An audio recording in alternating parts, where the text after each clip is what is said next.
이 시간 우리 주시는 하나님의 말씀은 신명기 12장 1절로 3절 말씀, 신명기 12장 1절로 3절 말씀 구약성경 281면에 있는 말씀이 되겠습니다.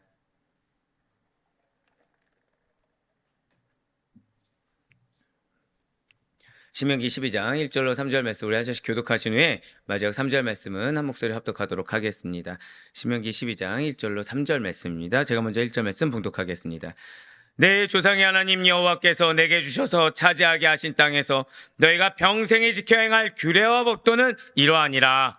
너희가 쫓아낼 민족들이 그들의 신들을 섬기는 곳은 높은 산이든지 작은 산이든지 푸른 나무 아래든지를 막론하고 그 모든 곳을 너희가 마땅히 파멸하며 함께요. 그 제단을 헐며 주상을 깨뜨리며 아세라 상을 불사르고 또 그 조각한 신상들을 찍어 그 이름을 그곳에서 멸하라. 아멘. 할렐루야. 네, 오늘 변함없이 살아있는 주의 말씀의 은혜를 사모함으로 말미암아 이렇게 하루의 시작을 말씀과 기도에서 주께서 기쁘게 여기시사. 자, 우리 한번 크게 고백하시겠습니다. 나를 사랑하심으로 말씀을 주십니다. 예, 그렇습니다. 어제도 말씀드렸듯이 말씀을 주실 땐 이유가 있습니다. 사랑하시기 때문에 말씀을 주시는 거고, 또한 나 알고 있는 말씀인데 왜 주시지? 이것이 아니라 반복해서 주실 땐 왜라고요? 중요하기 때문에 반복해서 주시는 것입니다. 자, 우리는 바로 그러한 지금 순종, 특별히 어제는 순종의 5가지, 근데 이제 한 가지가 2-1로 포함이 돼 있었죠. 그래서 순종의 6가지에 대해서 은혜 받으면서 이렇게 신명기 말씀에 대해서 새롭게 깨달아가고 은혜 받는 시간을 가지고 있습니다. 자, 우리는 그 가운데 지금 모세의 고별 설교 2부에 해당하는 신명기 지금 4장 44절부터 26장까지 말씀을 통해서 은혜 받고 있습니다. 그 가운데 자, 이제 오늘부터 드디어 시작하죠. 오늘부터 신명기 12장 부터 26장까지는 고백하실게요. 기본 율법 조항. 예, 기본 율법 조항이에요. 그러니까 우리가 일상의 삶 가운데 이제 그 이스라엘 백성들이 일상의 삶 가운데 세부적으로 적용해야 될 율법들을 드디어 말을 해주고 있습니다. 그런데 어제까지 무슨 말씀이었습니까? 어제까지 인간의 눈으로 판단하지 말라는 거예요. 약속만을 붙들라는 것입니다. 말씀의 철저성과 절대성을 가지고 순종함으로 지켜야 된다 그랬어요. 왜요? 주님께서는 여러분들이 왜 이른비 늦은비를 예비하고 계십니다. 주님께서 여러분들을 들어가는 거에서 만족하시는 것이 아니라 장구하게 누리기를 원하신다라는 거예요. 그렇기 때문에 어제까지 주님께서는 여러분들에게 순종이 왜 중요한지, 그 이른 비와 늦은 비가 여러분들 것이고 여러분들 날이 장구해야 되는데 그 가운데 우리가 끊어버릴 수 있기 때문에 그렇습니다. 지금의 문제가 아니에요. 여러분들은 반드시 기업을 얻게 될 것입니다. 근데 그 이후의 삶이 문제가 되는 겁니다. 예, 그래서 지금 어제까지 그렇게 말씀드린 이 모세는 지금 이제 오늘부터 기본 율법 조항들을 구체적으로 제시하고 있습니다.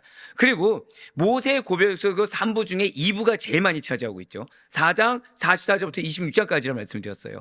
그 가운데서도 중심부에 해당하는 것이 바로 12장부터 16장까지 제일 중요한 파트라고 말씀드릴 수가 있을 것입니다.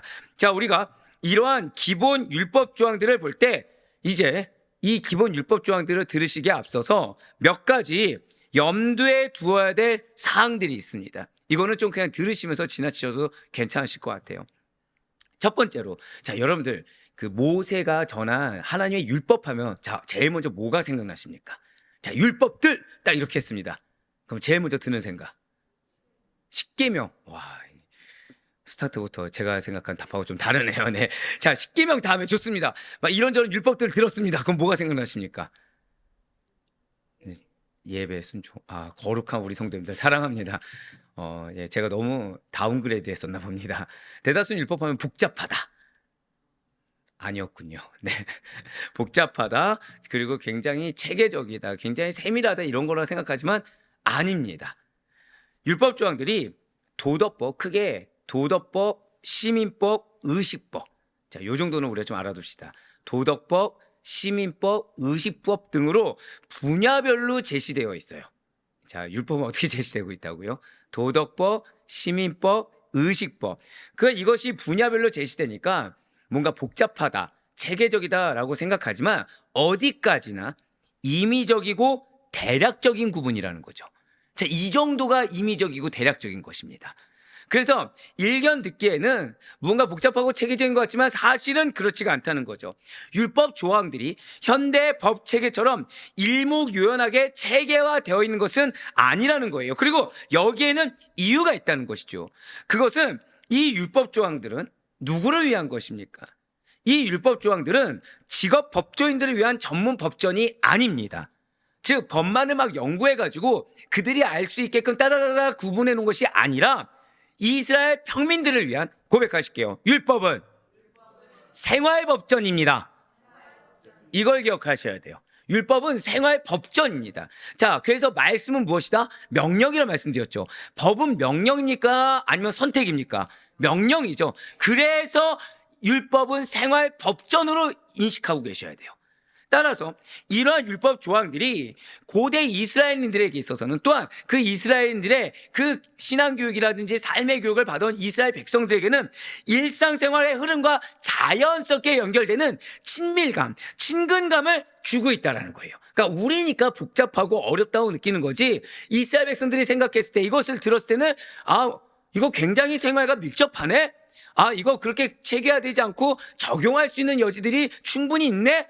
이거는 알 수 있는 것이네? 라고 여겨질 수가 있다는 거죠. 두 번째로, 율법 조항들은, 자, 첫 번째는 이스라엘 백성들을 위한 생활 법전이다. 요걸 기억하시라는 겁니다. 그렇게 체계화된 것은 아니다. 요 정도를 기억하시라는 거예요. 두 번째는 율법 조항들은 출애굽기나 레위기, 민수기에 제시된 내용을 반복하고 있는 거 맞습니다. 자, 맞아요. 하지만 가나안 정복 이후에 적용될 수 있도록 일부 변경된 내용이 절반을 차지하고 있습니다. 자, 즉 출애굽기, 레위기, 민수기에서 제시된 율법 조항들은 100% 중에 몇 퍼센트요? 50%. 신명기에 제시된 것이 몇 퍼센트요? 50%라는 겁니다. 나머지 절반은 신명기에서 아예 새롭게 신설해서 기록된 부분이라는 것이죠. 자, 두 번째 율법 조항이 어떻다고요? 한번 그래 고백하실게요. 50대 50. 예, 그렇게 기억하시면 됩니다. 예, 네, 상당히 사랑합니다. 네, 50대 50입니다. 50대 50. 출애굽기, 레위기, 민수기 때 주신 말씀이 맞지만 신명기 때 절반 정도가 변경돼서 새롭게 적용되었다, 기록되었다. 자, 마지막 세 번째로, 여기에 제시된 조항들만이 이렇게 중요한 율법 조항들이었거나 아니면 이것만이 이스라엘 구약 율법 조항의 전부인 것도 아니라는 거예요. 자, 여러분들 레위기 필사 해보셨죠? 레위기. 그 출애굽기 다음에 있으니까. 어때, 복잡하셨습니까? 수월하셨습니까? 복잡했죠. 그런데 이게 전부가 아니라는 거예요. 그게 기본 율법입니다. 이스라엘의 기본 율법의 실리로서 제시된 것일 뿐이라는 것이죠. 따라서 우리는 이러한 조항들의 의미 분석도 중요한 것이 맞아요. 하지만 그보다는, 고백하실게요, 본질적인 법정신, 바로 그거예요. 본질적인 법정신을 파악하는데 관심을 가져야 된다는 것이죠. 그러니까 이것이 어떤 의미인가, 이것도 중요하지만 본질적인 의미는 무엇인가, 이 법에 따른 본질적인 하나님의 뜻하심은 무엇인가, 이것을 파악하는데 관심을 가져야 된다는 거예요. 즉 하나님께서는 여러분들에게 명령하고 계십니다. 근데 그 명령이 내가 이건 듣기에는 뭔가 나를 막 구속하는 것 같고 뭔가 복잡한 것 같고 굉장히 힘든 것 같지만 사실 그렇지 않다는 거예요. 여러분들의 삶과 밀접하게 연관되어 있습니다. 그리고 충분히 여러분들이 적용할 수 있을 만한, 그래서 어제 뭐라고 말씀드렸습니까? 순종은 모르는 척하면 안 된다고 그랬어요. 무지해서도 안 된다고 그랬습니다. 왜요? 여러분들의 삶에 적용할 만한 말씀을 주셨기 때문에. 두 번째로, 말씀이 말씀 그대로 텍스트처럼 주어진 건 맞지만 여러분들에게 말씀을 적용할 수 있게끔 주님께서는 때를 따라 돕는 말씀을 주신다는 거예요. 마지막 세 번째가 무엇이라고요? 말씀을 듣는 것도 중요하지만 본질적인 하나님의 뜻하심을 파악해야 된다는 거죠. 하나님의 뜻하심도 모르고 헌금해라 했으니까 마음은 저 딴 데 가는데 헌금한다, 이런 것은 맞지 않다는 거예요. 본질적인 의미를 파악해야 된다. 이 세 가지를 기억하시면서, 먼저 오늘 본문인 신명기 12장 1절부터 3절까지의 말씀은 모세가 전하는, 자, 12장부터 이제 드디어 제일 중요한 부분이 들어갔습니다. 그러면은 항상 서론과 마지막은 뭐가 들어간다 말씀드렸죠? 중요한 내용이에요. 그럼 무슨 말씀을 또 전할까요? 네? 무슨 말씀 전할까요? 지금 처음과 끝이 제일 중요합니다. 자, 지금 제일 중요한 거. 그쵸? 또 순종입니다. 죄송하지만. 여러분들 그 신명기는요, 팁을 드리면 뭔가 잘 모르겠다 하면 첫 번째 대답이 순종이 나오시면 됩니다. 네, 팁입니다. 네.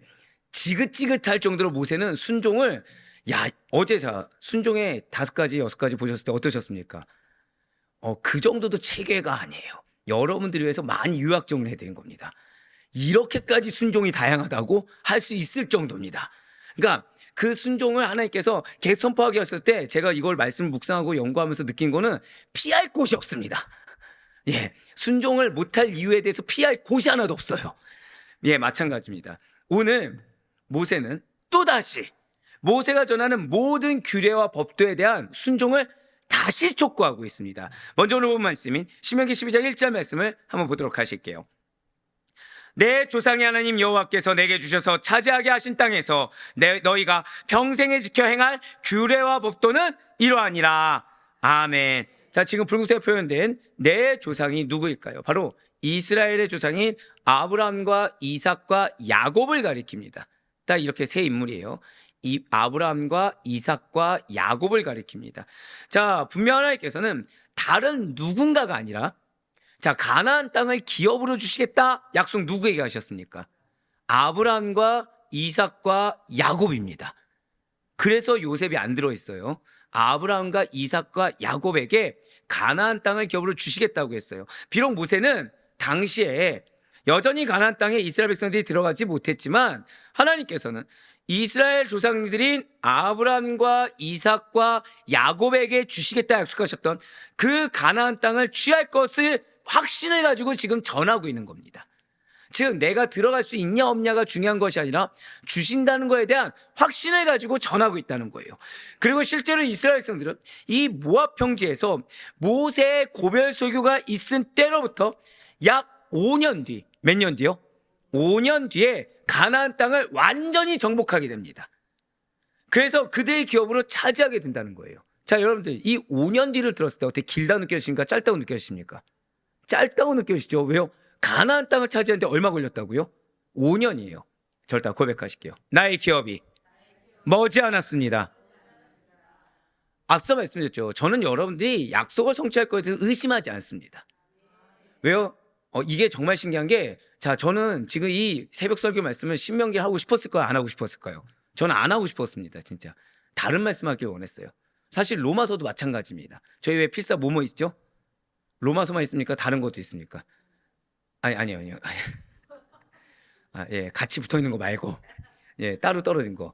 예, 그쵸. 원래 제 니즈는 그거였습니다. 근데 하나님은 이걸 원하셨어요. 근데 제가 신명기를 연구하면서 왠지 알았어요. 한 번 더 고백하실게요. 약속은 반드시 성취됩니다. 한 번 더요. 기업이 머지않았습니다. 근데 문제는 어디에 있어요? 기업을 얻는 거에 문제 있지 않습니다. 계속해서 지금 뭐죠? 그 안에 들어가서의 삶이 문제예요. 그것을 누리면서 사는 삶에서 이전의 애고 시대, 이전의 광야 시대의 모습이 나와서는 안 되는 거예요. 제가 어제 소름 돋을 정도로 딱 4분한테 연락을 동일한 내용을 받았어요. 동일한 내용. 저희 항상 드릴 말씀이지만 바쁩니다. 하셔도 감사하지만 안 하셔도 감사합니다. 저는. 네, 예, 아멘, 예, 감사해요. 근데 내용이 왜 그럼 4명 보냈을까요? 더 많이 보냈을까요? 더 많이 보냈는데 4명이 소름 돋을 것은 4명의 고백이 똑같았어요. 이전 모습을 버리고 이전 생활 습관을 버리고 이거를 4분이 동일하게 얘기했다는 또 이 말씀 나 안 했는데 그럼 누구야 이러지 마시고 정말 바쁩니다. 제가 요즘 어느 정도로 바쁘다고요? 차 안에서 타이핑 칠 정도로 바쁩니다. 진짜 제가. 네. 근데 그 말씀 때 할렐루야 외쳤어요. 진짜. 우리 믿음으로 고백합시다. 그분들이 영적 대표입니다. 예. 이 말씀 뭔 말씀인지 아시죠? 그분들의 고백이 누구의 고백이에요? 나의 고백이고 그분들이 받을 축복이 누구의 축복입니까? 나의 축복. 야, 여기서 또 크게 나의 축복. 감사합니다. 예, 맞습니다. 그러니까 들어가서의 삶이 문제인 거죠. 그렇기 때문에 지금 계속해서 강조해 주고 계시다는 거예요. 예, 맞습니다. 이제 이스라엘 백성들 많이 남지 않았어요. 5년 남았습니다. 그것도 5년 후의 전쟁이 아닙니다. 5년 후면 완벽하게 차지하게 돼요. 그렇습니다. 약속은 반드시 성취됩니다. 가나안 땅을 주시겠다. 그래서 안악 자손의 산물이 너의 것이다. 이거 누가 약속하셨죠? 예, 맞아요. 우리 그냥 하나님 아닙니다. 절대 고백하실게요. 나에게 약속 주시고 성취하시는 분은 신실하신 하나님이십니다. 오늘 여러분들 이거 붙들고 기도하시는 거예요. 때가 얼마 남지 않았습니다. 신실하신 하나님을 믿습니다. 그렇기 때문에 하나님께서는 당신께서 하신 약속을 기필코 성취하신다는 거예요. 진실 하나님께서는 지키지도 않는 약속을, 지키지 않은 말씀을 남발하시는 분이 아니십니다. 어제 그래서 그 말씀 드린 거예요. 말씀을 주실 땐 뭐가 있다? 이유가 있다는 거예요. 당신은 이루기를 원하십니다. 근데 그 이루고자 하는 동기는 뭐가 됩니까? 우리의 믿음이죠. 근데 이제 문제가 하나 생겼습니다. 내 믿음이 있든 없든 주시겠다는 거예요, 안 주시겠다는 거예요? 주십니다. 근데 그날이 죄송합니다. 1시간이 될지 10년이 될지, 와 들어왔다 1분이 될지 100년이 될지 하루가 될지 1000년이 될지는 아무도 모릅니다. 근데 하나님은 지금 중요한 건 누구에게 달려있다 말씀하셨어요? 여러분들에게.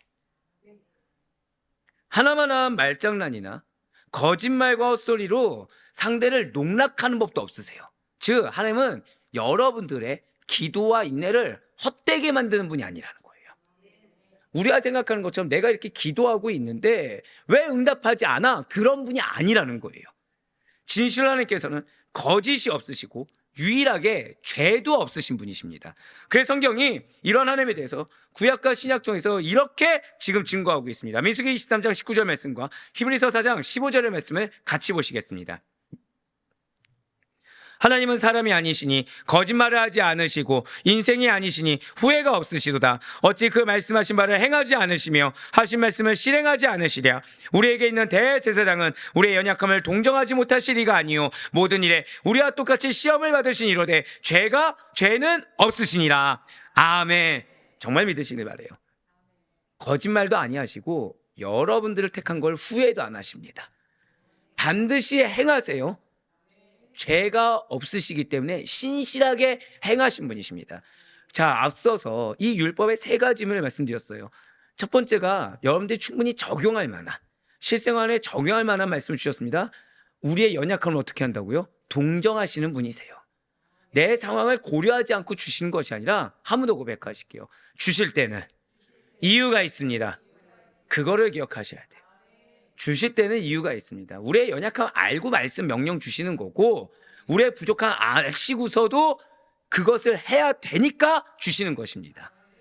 그렇습니다. 분명 모세는 자신의 조상들이 받은 하나님의 약속, 이러한 약속이 이스라엘 백성들의, 자 어제 그런 말씀 드렸어요. 말씀은 실제적으로 적용된 말씀을 주셨다. 맞습니다. 이스라엘 백성들의 현실에서 실현될 것을 모세는 굳건히 믿었습니다. 당시에 이스라엘은 200만 명에 이르는 무리들이었어요. 그런데 모세는 200만 명 인원을 본 것이 아니라 고백하실게요. 단일 운명 공동체. 단일 운명 공동체로 여기고서 이 이스라엘을 그들의 조상들과 연관지어 지금 말하고 있는 것입니다. 자, 제가 우리 교회 성도님들을 볼까요? 아니면 공동체를 볼까요? 이겁니다, 이거. 쓴소리를 아끼지 않습니다. 이유는 우리는 단일 운명 공동체예요.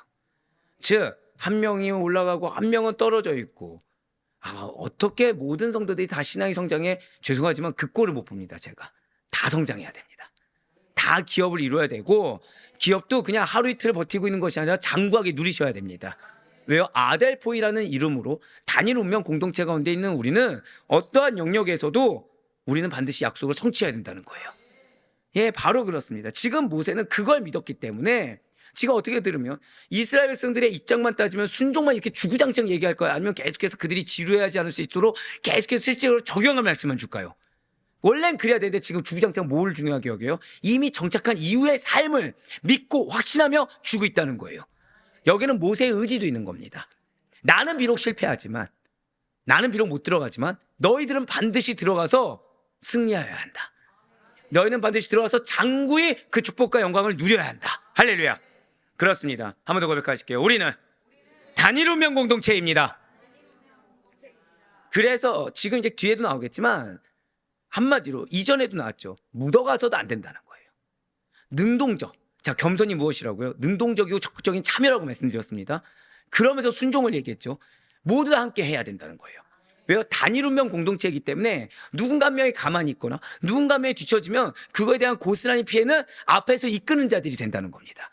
그럼 앞에서 이끄는 자들이 이끌려고 할까 안 할까요? 안 한다는 거죠. 그래서 서론에 그 말씀을 했던 거예요. 왜요? 단일 운명 공동체이기 때문에 앞에서 이끄는 자들, 왜 저들이 이끌어가고 불평불만 가지면서 뒤에 있을 것이 아니라 함께 동역하며 나아가야 된다는 겁니다. 그게 지금 모세 이야기예요. 그렇습니다. 조상인 아브라함과 이삭, 야곱에게 주신 약속은 그의 후손들이 받은 약속과 전혀 다르지가 않습니다. 그렇기 때문에 지금 모세는 이스라엘 백성들이 반드시 기업을 얻을 것으로 확신하며 반드시 가나안 땅에 들어갈 것으로 확신하며 그 땅을 지금 마음에 그리고 있는 거예요.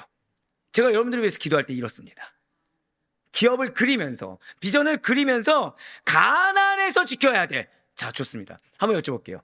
우리 한번 교만하다 생각하지 마시고 나는 그래 멀리도 아니고 작년보다 지금 좀 성장한 것 같다. 솔직하게. 겸손입니까? 아니면 제가 부족한 겁니까? 감사합니다. 예. 2명, 예, 그나마 한 명도, 예, 이렇게. 자, 한번 여쭤보겠습니다. 그러면 나는 2, 3년 전, 좋습니다. 한 3년 전, 5년 전보다 성장한 것 같다. 솔직하게. 감사합니다. 예, 위로를 주셨어요. 헛되지 않구나. 예, 맞아요. 성장하셨어요. 갑자기 현타가 싹, 이렇게. 근데 제 눈에도 성장하셨습니다. 여러분들 처음 뵀을 때하고 지금하고 형격의 차이가 있죠. 우리가 지금 저하고 안지 김부는 지금 10년 넘게 알고 계시는데 성장하셨죠. 제 말이 지금 떨린 거는 힘들어서입니다. 예, 마음에 의구심이 들어서 그 성장했을까가 아닙니다. 예, 확신 있어요. 자, 그런데 지금 모세는 이스라엘 2세대와 신세대와 1세대가 같습니까? 다릅니까? 엄밀히 다르죠, 지금. 근데 지금 한번 여러분들 들으실 때 좀 혼나는 느낌이세요? 아니면은 막 위로와 축복이 있는 것 같으세요? 혼나는 느낌이시죠? 예, 정상입니다. 그렇게 받으셔야 돼요. 왜입니까? 이유는 하나예요. 가나안에 이미 들어갈 거기 때문에. 여기서 승리해야 되기 때문에 신배에 새겨야 된다는 겁니다. 여러분들 기도 언제 간절하시죠? 막 형통할 때, 기쁠 때, 즐거울 때, 잘 풀릴 때입니까? 뭔가 다급해졌을 때입니까? 예, 누가 봐도 하나님이 날 지금 때리고 있을 때, 누가 봐도 지금 하나님이 너 기도 안 해? 너 이러다 큰일 나! 라고 했을 때, 예, 우리 그때 기도가 간절해집니다. 마찬가지예요. 그러니까 모세는 지금 몸에 새기라는 겁니다. 마음에 새기고, 그래서 어제 그분들의 고백이 영적으로 대표해서 정말 감사했던 게 그런 각오를 가지고, 그래서 오늘 나오고 내일 나오지만 고백하실게요. 내가 먼저 결단해야 됩니다. 한 번 더요. 기준은 기업입니다. 바로 그거예요. 지금 내 현재 상황이 아니라 과거에 비교했을 때 내가 아니라 기준은 기업을 기준으로 내가 결단으로 나아가는 거예요. 그때 되면 이렇게 하겠다가 아니라 지금 결단해야 된다는 거예요. 이미 주신 것을 믿고 이미 가나안 땅 몇 년 남았다고요? 5년 후에 전쟁도 아니라 5년 후에 완전 정복입니다. 그러니까 그거를 기준 삼아야 된다는 거예요. 그러니까 내가 지금 내 형편의 기준 삼아서 이만큼 성장했다? 그 생각이 사단의 생각입니다. 죄송하지만. 그 생각이 감사할 수는 있죠. 딱 거기까지입니다. 근데 더 하나님께서 약속하신 바대로 이끌기 원하신다는 거예요. 그러니까 사실 얼마나 지금 복되십니까 지금. 축복 있는 말씀 그대로 기준을 지금 어디서 삼은 거예요? 지금 예전에 비하면 와 이게 아니라 이걸 주신 말씀을 믿는 믿음으로. 저는 몇몇 분들 볼 때 이런 얘기 했어요. 야 진짜 복을 찾아가신다. 예, 왜 그런 거 있잖아요. 이런 말씀일 때 기가 막히게 예, 한 번 더 고백하실게요. 천국과 축복은 침노하는 자의 것입니다. 네, 역시 이쪽 아멘. 감사합니다. 예, 지금 모세가 그러니까 모세는 이런 얘기할 수 있는 자격이 있는 게 내가 기준되지 않습니다. 나는 못 들어가니까 너희 알아서 들어가. 어차피 들어갈 거니까 이러지 않습니다. 이스라엘 백성들이 가나안 땅에 들어갈 거 확신하고 있고요. 5년 후에 완전 정복할 거 확신하고 있고요. 그래서 그 땅을 마음에 그리면서 바로 그 가나안에서 지켜야 될 세부적인 규례와 명령들을 지키고 있다는 거예요. 근데 이 세부적인 것도 어떻다고요? 그렇게 체계적인 것이 아닙니다. 한 번 더 고백하실게요. 얼마든지 적용하고 지킬 수 있는 것입니다. 바로 그거예요. 어떤 법이라고요? 생활법이라고 말씀드렸죠.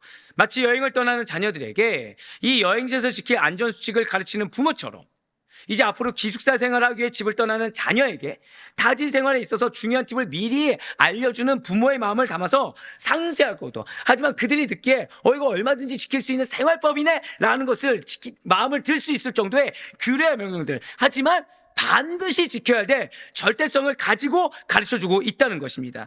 그렇습니다. 지금 모세는 그러면 기업을 알고 있습니까? 모르고 있습니까? 알고 있어요. 자, 지금 모세는 이스라엘이 여호와 하나님의 약속대로, 그분의 명령대로 앞으로 차지하게 될 가나안 땅이 어떤 곳인지를 너무 잘 알고 있습니다. 자, 가나안 땅이 어떤 땅입니까? 현실적으로 어제도 말씀드렸듯이 하나님께서는 현실적으로 어떤 곳인지를 여러분들에게 직시하게 하셨어요. 왜요? 현실적으로 직시하게 한 것은 진륜이라는 것이 아닙니다. 현실적으로 직시하게 한 것은, 고백하실게요, 기적을 경험하라. 바로 그거예요. 극복하라는 겁니다. 하나님께서 안겨줄 거니까 극복하라는 겁니다. 현실적으로는 가나안의 7족속이 선점해서 거주하고 있는 땅입니다. 무력이 남많은 땅이에요. 어제도 들으셨겠지만 골짜기 하나 사이에 두고 그리심산과 엘발산이 있어요. 한쪽은 어떻다고요? 골짜기 하나 사이입니다. 물론 거리가 있다고 하지만 그 하나 사이에 두고 한쪽은 뭐가 있다고요? 그쵸. 예, 그렇게 해서 감사합니다. 축복이 흘러넘치고, 누가 봐도 해부터 비치고 살림도 울창하고, 어쩜 이런 거 기억 안 나고 축복만 있다고 기억하고. 네, 한쪽은 어떻다고요? 또 그럴 줄 알았어요. 예, 척박하고 불도 없고요. 예, 그 저주. 아멘. 그렇지만 저는 제 현실을 기준으로 설교하는 것이 아니라 기업을 기준으로, 가나안을 기준으로 지금 설교하고 있기 때문에 뻔뻔들해라. 자, 보세요. 그러면 척박한 곳에 있는 사람들은 얼마나 폭력적이겠습니까? 그 그리심산에, 다 그리심산을 차지하려고 얼마나 치열하겠습니까? 근데 어떤 자들이요? 가나안 7족속들이. 여러분들 이어서 생각해야, 그래야지 은혜가 더 크십니다. 이게 이방신을 또 섬기고 있어요.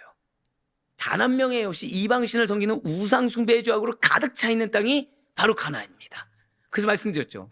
인간적인 눈으로는 애굽 평야가, 애굽 평원이 넓은 땅인데, 근데 사실 영적으로는 고역의 땅. 어디가 축복의 땅이라고? 이 땅이 축복의 땅이라는 거예요. 내 눈으로 봤을 때는 골고다가 축복의 땅, 내 눈으로 봤을 때는 십자가 있는 곳이 은혜의 땅이요. 왜요? 차이는 하나입니다. 하나님의 약속을 거기 하셨으니까. 이걸 기억하셔야 돼요, 여러분. 지금 여러분들 상황 앞에 뭔가 절망이 있습니까? 하나님이 그곳에 계시면 거기는 은혜와 축복의 기름 부음이 강수 같은 땅이 되는 곳입니다. 따라서 이스라엘 백성들이 가나안 땅에서 이러한 은혜를 받는 자로서, 이러한 때를 따라 돕는 은혜를 받는 자로서, 그것도 때를 따라 돕는 은혜의 개념을 아시죠? 이른 비 늦은 비.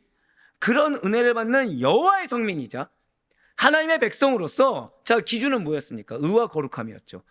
거룩함과 정결함을 드러내기 위해서는, 자, 뭐라 표현했어요?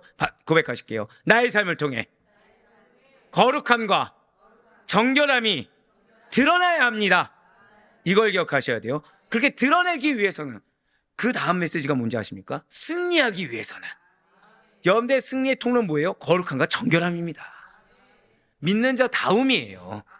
반드시 여호와 하나님의 규례와 법도를 지켜 행해야 된다는 것이죠. 이는 오늘날을 살아가는 영적 이스라엘인 여러분과 저, 우리 성도들도 마찬가지입니다.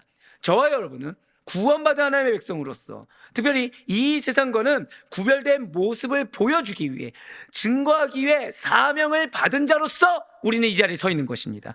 그렇기 때문에 인간의 규례, 인간의 어떠함이 아니라 하나님의 거룩한 말씀, 하나님의 약속만을 마음에 새겨야 된다는 것, 정확히는 그 명령을 지켜 살아야 되겠다는 것만을 가지고 살아가야 된다는 거예요.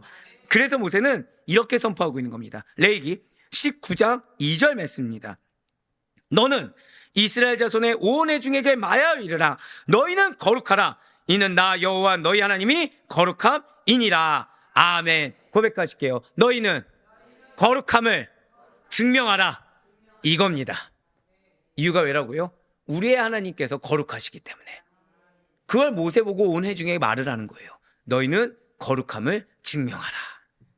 이렇게 하나님의 백성들이 거룩함을 추구하는 것은 일평생, 인간이 살아 움직이는 동안 끊임없이 지속되어야 됩니다. 자, 이 말씀을 들었을 때 여러분들 기뻐하셔야 돼요. 왜요? 여러분들에게 승리를 주십니다. 근데 그 승리의 동기는 무엇이라고요? 거룩함입니다. 결국 여러분들에게 일평생 끊임없이 거룩하라는 건 뭐예요? 한 번 더 고백하실게요. 일평생 끊임없이 승리를 경험하라. 그겁니다. 그거예요. 일평생 끊임없이 승리를 경험하라는 거예요. 그러기 위해서 다른 거 뭐 걱정 이것도 다 내려놓고 거룩함을 최우선에 두라는 겁니다. 하나님 앞에 거룩함, 하나님 앞에 의를 지키는 걸 최우선으로 두라는 거예요. 하나님의 율법을 지키는 삶은 이미 태어나면서부터 우리가 거듭난 그 순간부터 시작되었습니다. 그리고 땅 위에 발을 딛고 살아가는 인생들은 그 누구나 예외 없이 하나님의 율법을, 이 말씀을, 명령을 지켜 행해야 될 책임이 있다는 거예요. 이것을 누구에게도요? 자녀들에게도 가르쳐야 된다는 거죠. 물론 갓난아이에게 이를 적용하는 것은 어렵습니다. 하지만 하나님께서는 분명히 자녀들에게 말씀을 가르치라 라고 명령하고 있기 때문에 어린아이들까지도 하나님의 율법을 듣고 그 율법의 정신으로 자라가야 하는 존재임에 틀림이 없다는 거예요. 여러분들 이스라엘 그럼 어린아이들은 자 흔한 말로 이런 말씀, 고리타분한 정말 이 말씀 앞에 반항하는 자가 있을까요? 없을까요? 우리는 없다고 생각하고 싶죠. 이게 전 세대적으로 공통적인 것은 그 청년의 때에 학생의 때에만 갖고 있는 어떤 사상들, 주의들이 있습니다. 근데 고백하실게요. 이스라엘 부모들은 절대 타협하지 않았습니다. 이걸 기억하셔야 돼요. 제가 때때로 이제 자녀를 둔 부모님들, 이렇게 장성한 분들 말고요. 예, 대화를 나눠보면 굉장히 우리 아대포의 교회 부모님들에 대해서 감사한 것이 있어요. 타협하지 않는 거예요. 자녀가 반항할까 안 할까요? 합니다. 불순종합니다. 근데 타협하지 않아요. 졸더라도 같이, 너희들이 눈 감고 있더라도 같이. 저는 그 말씀 들을 때 하나님 마음에 흡족하시다. 반드시 그 가정의 자녀들에 대한 약속을 성취하실 것이다. 그렇게 확고하게 여겨지게 된다는 거예요. 예, 왜요? 그분들은 지금 자녀의 눈치를 봤습니까? 하나님의 눈치를 봤습니까? 하나님의 눈치를 봤거든요. 그러셔야 돼요. 환경에 따라, 지금 앞에 있는 사람의 마음에 따라 움직일 것이 있고, 한마디로 고려해 줘야 될 것이 있고, 타협하지 말아야 될 것이 있습니다. 항상 드릴 말씀이 있죠. 복음은 타협해서는 안 돼요. 하나님과의 관계성은 타협하면 안 됩니다. 여러분들이 분별하셔야 되는 이유. 그래서 여러분들에게 승리 주기 위해 초대교회 성도들처럼 은혜가 받기 위해서는 제일 첫 번째가 무엇이었습니까? 고백하실게요. 내가 먼저 영적으로 분별해야 합니다. 두 번째가 무엇이었죠? 영적 질서를 세워야 된다고 말씀드렸습니다. 바로 다 이 내용들이에요. 내가 분별해서 타협해야 될 것, 그러니까 한마디로 고려해 줘야 될 것과 용납하지 말아야 될 것을 분별해야 됩니다. 그 가운데 우리 가정의 영적 질서가 무엇인지를 내가 먼저 증명해 보일 수가 있어야 된다는 거예요. 그렇습니다. 단 한 명의 예외 없이 모든 이스라엘 백성들이 거룩한 순결을 지키기 위해 반드시 율법을 듣고 지켜 행해야만 한다는 사실을, 가나안 땅 입성을 지금 눈앞에 두고 있는 시점에 몇 년 남았다고요? 5년, 약 5년 정도 남은 시점에서 모세는 다시 한 번 더 강조하고 있다는 거죠. 하나님의 율법이 무엇입니까? 지금 여러분들 지겹게 보는 것이 하나님께서 주셔서 차지하게 되는 땅에서, 자, 지금이 아니에요. 지금 그 차지하게 된 땅, 정착하게 될 땅에서, 즉 가나안 땅에서 지켜야 될 모든 규례와 법도입니다. 진실로 율법은, 그래서 율법을 들을 때 계속해서 무엇을 들으시라고요? 모든 규례와 법도, 명령을 기억하라고 말씀드렸습니다. 그저 한 번 듣고 깨달았다? 안 됩니다. 한 번 듣고 이해했다? 안 됩니다. 한 번 듣고 일부 적용? 안 됩니다. 적극적이고도 능동적인 행함으로 하나님의 백성이란 정체성을, 약속을 받은 자, 명령을 받은 자, 진이 선택한 자, 쓰임받는 자로서의 정체성을 세상 사람들에게 보여줘야 될, 고백하실게요, 삶의 표준. 삶의 표준이 바로 율법이라는 거예요. 지금 무슨 뜻인지 아십니까? 쉽게 말씀드릴게요.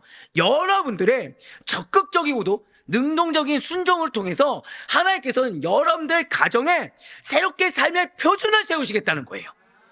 지금 우리 가정을 주축하고 있는데, 자, 한번 마음속으로 손 들어보세요. 나는 내 가정에 이런 점이 고쳤으면 좋고, 저런 것이 고쳤으면 좋고, 불만족이 있다라고 생각드신다고 한다면, 그걸 해결할 수 있는 유일한 방법이 지금 하나님께서 여러분들에게 약속하신 기업, 그 가나안을 기준으로 주신 말씀, 이 말씀을 지켜 행하는 여러분들의 순종이 삶의 표준이 될 거라는 거예요.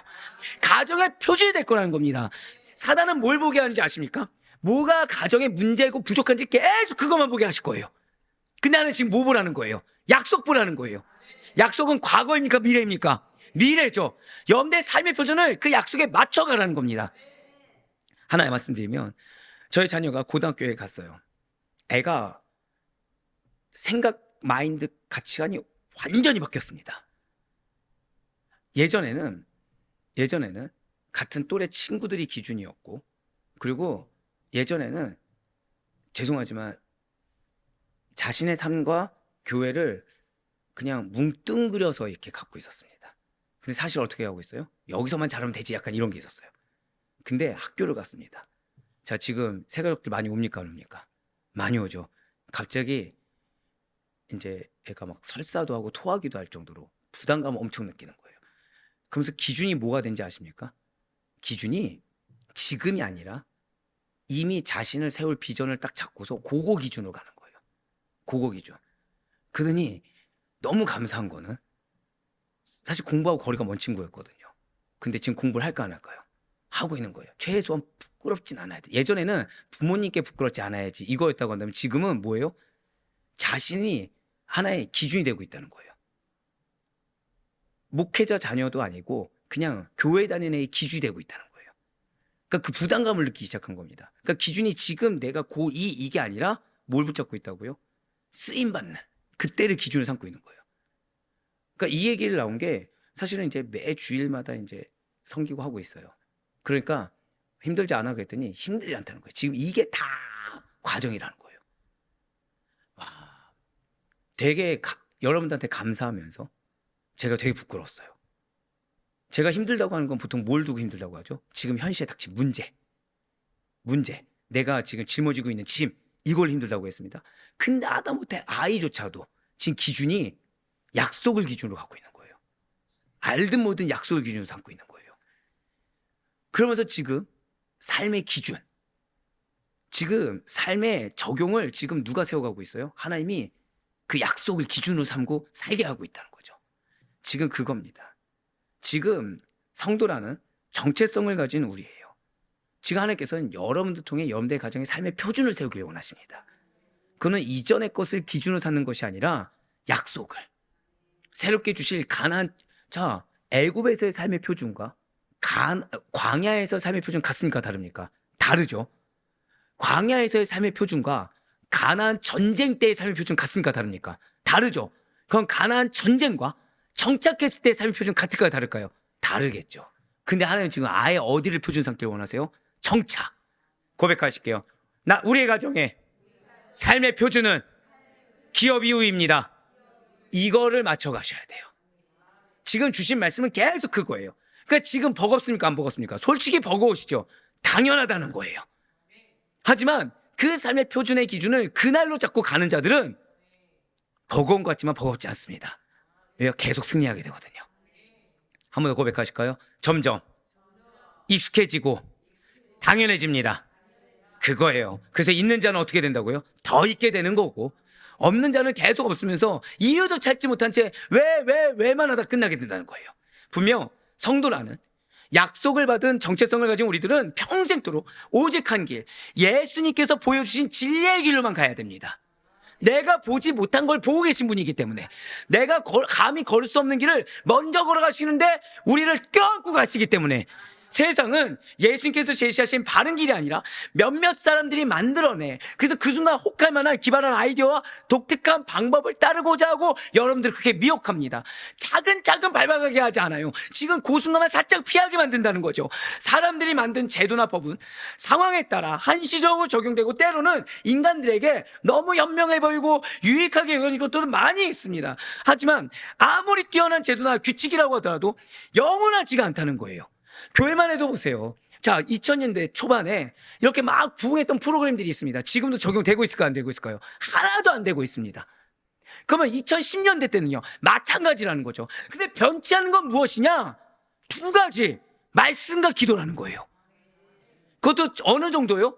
7, 80년대에 그 이전으로 제가 한 원로 목사님을 만난 게 있어요. 얼마 전에 만났는데 엄청 큰 은혜를 받았습니다. 계속해서 쳐서 복종하는 거예요. 그 교회를 가봐도 쳐서 복종하는 교회예요.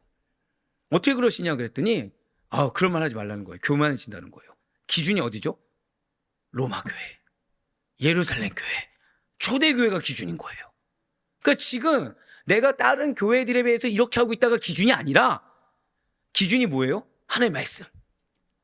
초대교회대로 그냥 처음에 가장 퓨어했던 대로 그대로 행하고 있다는 거죠. 맞습니다. 아무리 뛰어난 제도나 규칙이라고 하더라도 영원하지 않습니다. 때가 지나면 폐기하거나 더 뛰어난 것이 개발되면 그 자리를 내어줘야 돼요. 하지만 우리에게 변치 않은 것은 말씀이고 우리에게 변치 않은 것은 그 말씀이 주는 약속인 것입니다.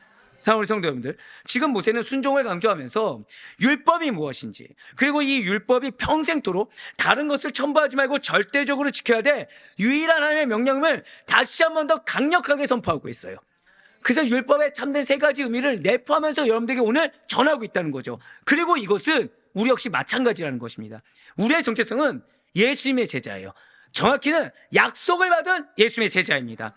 어떠한 경우에서도 주의 제자로서 약속을 받은 자로서 걸어가야 할 길에서 이탈해서는 안 됩니다. 마지못해 끌려가듯이 끌려가서도 안 돼요. 왜요? 끌려가면 5년 후가 걱정인 겁니다.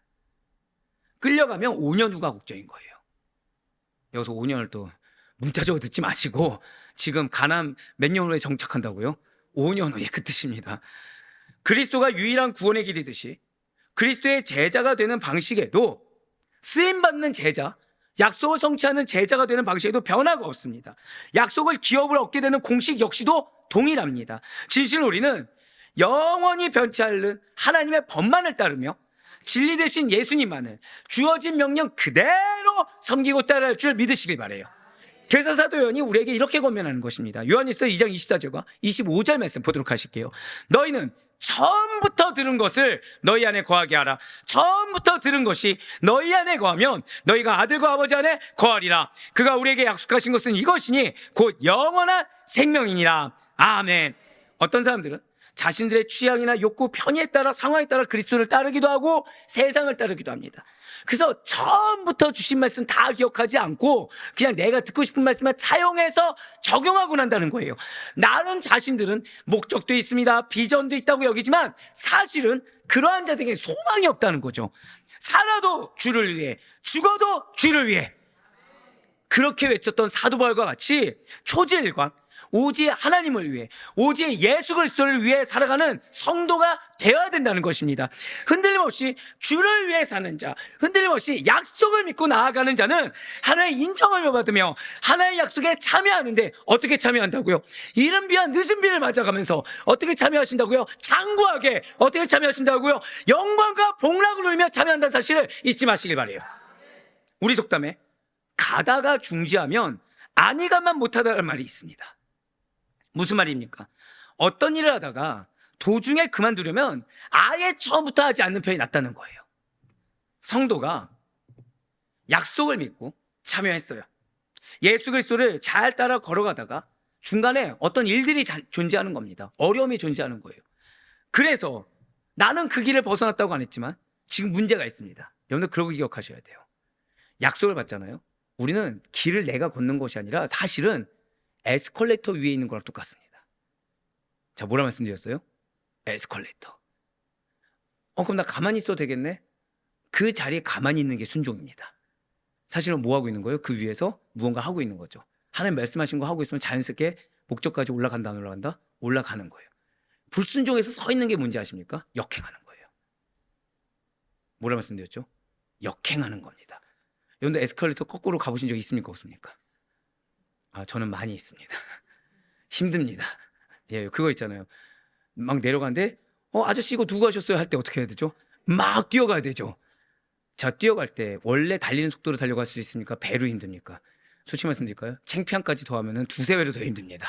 예, 두세 배로 더 힘들죠. 소리는 또 그날따라 쿵쿵쿵쿵쿵쿵쿵. 역행한다는 게 그거예요. 수치스럽고 힘은 배로 들고, 근데 원래 편하게 갈 수 있는 것을 내가 편하게 가지 못하는 리스크까지 안수해야 되는 겁니다. 우린 착각하면 안 돼요. 불순종은 그 자리에 있는 것이 아니라 역행하는 겁니다. 근데 그 길을 그러다 보면 어느 순간 벗어나 있게 되겠죠. 왜요? 역행해서 내려가는 게 너무 힘드니까.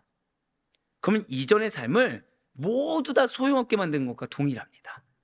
우리가 잘 아는 대로 12사도 중에 한 명이었던 가룟 유다가 주님을 배반한 이후에 그가 얻게 된 거 뭐였습니까? 비참한 종말과 불명예였습니다. 우리는 이러한 가룟 유다의 사례를 잊어서는 안 돼요. 오직 하나님께서 명하신 길로 행함에 있어 어떠한 경우에서도 흔들리지 말아야만, 어떠한 경우에서도 초질간 밀어붙여야만 성도의 운명은 하나님이 원하시는 승리를 맛볼 수가 있다는 겁니다. 그렇지 않았을 때는 맞이할 것은 비참한 멸망과, 그래서 모세 계속 뭐라고 하죠? 멸망할 거야도 아니고 반드시 멸망한다입니다. 비참한 멸망과 불명예 뿐이 남는 것이 없어요. 그래서 사랑하는 성도 여러분들, 진실로 하나님의 법은, 하나님의 약속은 영원히 변함이 없으십니다. 왜냐하면 하나님께서 변하지 않으시기 때문에. 그런데 우리는 하나님을 봅니까? 내가 지금 변화시켜야 될 사람 봅니까? 할렐루야. 내가 변화시켜야 될 사람 보면 우리는, 사람 변합니까? 안 변합니까? 변하죠. 사람은. 사람 변합니다. 죄송하지만 안 변하는 거, 내가 원하는 기준대로 안 변하는 거지. 이 사람, 자 예를 들어서 지금 저희 한 분도 전도를 했어요. 전도했는데 호언장담했습니다. 자, 그분이 요리조리 피할까요? 열심히 잘 나올까요? 요리조리 피합니다. 요리조리 피해요. 사람은 그래요. 아무리 약속을 해도 피합니다. 근데 하나님은 변치 않아요. 그렇기 때문에 하나님의 자녀로 부름받은 우리 또한 하나님과 주님을 섬기에 있어서 사람같이 섬기는 것이 아니라 하나의 백성답게 변함이 없이 순종해야 되는 겁니다. 그래서 모세는 그렇게 변함없는 순종으로 행해야 할 것을 이렇게 선포하고 있는 거예요. 오늘 보면 신명기 12장 2절과 3절 말씀 보도록 하시겠습니다. 너희가 쫓아낼 민족들이 그들의 신들을 섬기는 곳은 높은 산이든지 작은 산이든지 푸른 나무 아래든지 막론하고 그 모든 것을 너희가 마땅히 파멸하며 그 제단을 헐며 주상을 깨뜨리며 아세라상을 불사르고 또 그 조각한 신상들을 찍어 그 이름을 그곳에서 멸하라. 아멘. 사실 2절과 3절에서 제가 체크는 안 했지만 제일 핵심적인 말은 무엇이냐 고백하실게요.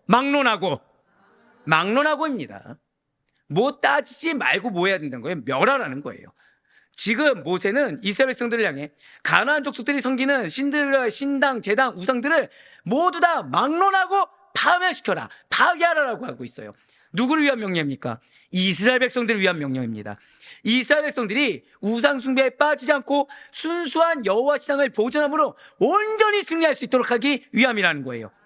그렇습니다. 지금 하나님께서는 가나안 족속의 모든 우상 관련된 물들을 철저하게 파괴함으로 말미암아 이스라엘이 어떠한 우상 숭배나 혼합주의 신앙에 빠지는 것을 사전에 차단하고 계세요.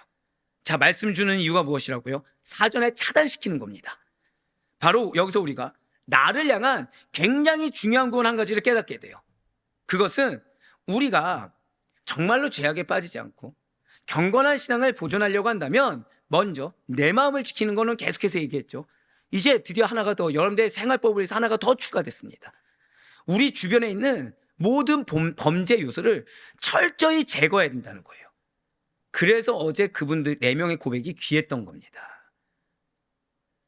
진짜 우리 교회는요, 설교를 우리 장로님들도 그렇지만 먼저 선포들 하세요. 진짜 이 큰 은혜죠. 우리는 우리 주변에 있는 모든 범죄 요소를 제거하지 않고서는, 제거하려는 시도조차 하지 않고서는 결단코 경건한 신앙을 유지할 수가 없습니다. 내 마음을 지키는 거 정말 중요하죠. 근데 마음만 지켜서 될 문제가 아니라는 거예요. 우리 주변에 범죄 요소가 자리 잡고 있는 이상 그 순간은 마음을 지킬 수 있지만 우리는 언젠가는 반드시 범죄에 빠지게 되어 있습니다. 왜냐하면 타락하여 죄의 본성을 지니고 있는 우리는 근본적으로 죄의 유혹에서 자유로울 수가 없기 때문이라는 거죠. 우리는 나 스스로 아무리 성결을 위해 노력한다고 해도 죄의 요소를 가까이 두고 있는 이상 죄의 위험을 피할 수가 없다는 것입니다. 자, 한번 생각해 보시길 바라요. 여러분과 제가 흰 옷을 입은 겁니다. 근데 일터가 석탄 공장이나 갯벌에서 조개를 캐는 거예요. 자, 그럼 그 흰 옷 깨끗이 보존할 수 있습니까? 없습니까? 걷는 순간부터 끝나버리죠. 그러므로 우리의 신앙을 정말 깨끗하게 순수하게 보존하고 경건한 신앙생활을 통해 승리하기를 원한다고 한다면 주변 정리부터 해야 됩니다. 고백하실게요. 주변 정리가 필수적입니다. 바로 그거예요. 죄의 요소부터 근원적으로 제거해야 된다는 것이죠. 악은 그 모양이라도 가까이에 두어서는 안 돼요. 그래서 여러분들 마음부터가 중요한 거예요. 내가 마음에서부터 용납해서는 안 되는 겁니다. 내가 마음에서부터 어느 영역을 내가 타협하면 안 된다는 거예요. 마음에서부터면 그러면 이미 삶은 끝나버린 겁니다. 하지만 마음을 지키면 최소한 뭐가 문제인지를 발견하기 때문에 한 거 한 걸음 전진해 나아갈 수가 있겠죠. 악은 악이라고, 죄는 죄라고, 여기서 죄 또는 악의 요소의 필요성을 따져서는 안 되고 그것이 온전히 죄임을, 악의 불과함을 인정할 수 있어야 되는 것입니다. 그래서 다윗이 이렇게 선포하고 있는 거예요. 시편 26편 4절과 5절 말씀입니다. 허망한 사람과 같이 앉지 아니하였사오니 간사한 자와 동행하지도 아니하리이다. 내가 행악자의 집회를 미워하오니 악한 자와 같이 앉지 아니하리이다. 아멘. 그렇습니다. 진실로 성도들에게는 가까이 두어야 할 것이 있고 반드시 멀리 두어야 할 것이 있습니다. 성도들에게는 취할 것이 있고 버릴 것이 있어요. 그렇다면 성도로서 무엇을 버려야 하는 것입니까? 자, 우선 하나님의 백성은 우상을 버려야 합니다. 우상은 하나님께서 제일 미워하시는 거예요. 따라서 하나님과 우상을 겸하여 섬길 수가 없습니다. 만약 우리가 우상의 첫 시작은 누구라고요? 나라고 말씀드렸죠. 하나님과 우상을 겸하여 섬기려고 한다고 한다면 우리는 어떠한 이유가 있든지 간에 반드시 하나님께 버림받을 수밖에 없습니다. 우리는 그래서 어떠한 형태의 우상도 숭배해서는 안 된다는 거예요. 특별히 우리는 하나님과 같이 사랑하고 숭배하는 것이 있다고 한다면 그것들을 솔직하게 인정하고 철저하게 무엇이든지 막론하고 버릴 수 있어야 됩니다. 그것은 재물일 수도 있고 권력일 수도 있고 명예, 지식, 자아, 탐심일 수도 있습니다. 우리 안에 그러한 우상이 하나라도 자리 잡고 있다고 한다면 우리는 하나님께 버림받고 심판받을 수밖에 없습니다. 설마란 생각 자체가 우리를 멸망의 길로 인도하기 위한 사탄의 미혹임을 깨달아야 합니다. 그래서 막론하고가 중요한 거예요. 어떠한 우상이라도 막론하고 버릴 수가 있어야 된다는 거죠. 다음 두 번째로 하나님의 백성은 세상적인 관습을 버려야 됩니다. 정말 중요하죠. 이 부분에 대해서 많이들 혼돈스러워합니다. 왜요? 이전에는 은혜가 됐거든요. 이전에는 맞았거든요. 여기서 말하는 세상적 관습이란 지금 방금 말씀드린 대로 우리의 이전의 익숙함입니다. 자, 오늘 설교 중에 말씀드렸죠. 지금 모세는 어디를 기준 두고 있다고요? 가나안 정착입니다. 근데 내가 나는 광야에서 의형 은혜 받았어 라고 하면서 그것만 지금 주장하면 될까요, 안 될까요? 그게 관습이 돼버리는 겁니다. 옛사람의 옛 성품과 습성의 때에 육체의 소욕대로 행하던 모든 습관들이 세상적 관습입니다. 이러한 세상적 관습에는 앞에서 말한 우상 숭배 외에 음행, 호색, 술수, 원수 맺고 사는 거, 분쟁, 시기, 분냄, 당 짓는 거, 분리, 투기, 술 취함, 방탕 등 하나님의 말씀에 유예되는 모든 것이 포함되어 있다는 거예요. 분명 우리는 거듭나게 되어서 하나님의 백성이 되었습니다. 약속을 받은 자가 되었어요. 기업의 우리의 것일 것입니다. 그럼에도 불구하고 계속해서 이런 악한 세상적인 관습을 따라 행하게 된다고 한다면, 예전에 익숙함에 취해 있다고 한다면 그것은 우리 죄를 사하기 위해 십자가에서 죽으신 예수 그리스도의 보혈을 헛되게 하는 것이며 여러분들을 사랑하시고 신뢰하사 여러분들에게 맡기신 하나님의 뜻하심을 헛되게 만드는, 사실 진정한 의미에서 거듭난 자라고 볼 수가 없다는 것이죠. 하나님의 백성이 된 후에도 세상적인 관습, 익숙함을 그대로 따라 행한다고 한다면 안타깝지만 그는 하나님께 버림받을 수밖에 없습니다. 아직도 내 안에 하나님보다, 하나님의 약속보다, 아니면 하나님처럼 사랑하며 섬기는 것이 자리 잡고 있습니까? 아닌 척 모른 척 했지만 여전히 내가 익숙한 대로, 여전히 내가 편한 대로, 여전히 내가 원하는 대로 답을 정해놓고 거기로 계속 유도해 가면서 죄의 종로를 타던 이전의 관습들을 그대로 따라가며 살아오고 계십니까? 제거하지 않는 한 우리는 결코 참된 하나님의 백성이 될 수 없음을 기억하시길 바라요. 하나님의 백성은 가나안 들어갔다고 끝이 아니란 걸 우린 신명을 통해서 계속해서 듣고 있습니다. 진짜 하나님의 백성은 약속을 이루고 누려야 됩니다. 기업을 받은 자에 합당한 변화와 책임이 반드시 요구되어진다는 사실을 잊지 마시길 바라요. 그래 바라옵 권합기는 영원한 천국, 하나님의 그 약속과 기업을 약속받은 자에 합당하게 모든 더러운 것과 악을 버리시고 우상과 이전의 관습 다 버리시고 오직 진리만을 따라 살아가시는 기준을 가나안 정착으로, 기업의 정책으로 삶의 표준과 기준을 두시면서 우상을 버린 자, 그 명령에 순종한 자에 합당한 은혜를 받은 우리로 살아갈 수 있는 우리 모두가 되기를 주님의 이름으로 간절히 축원합니다.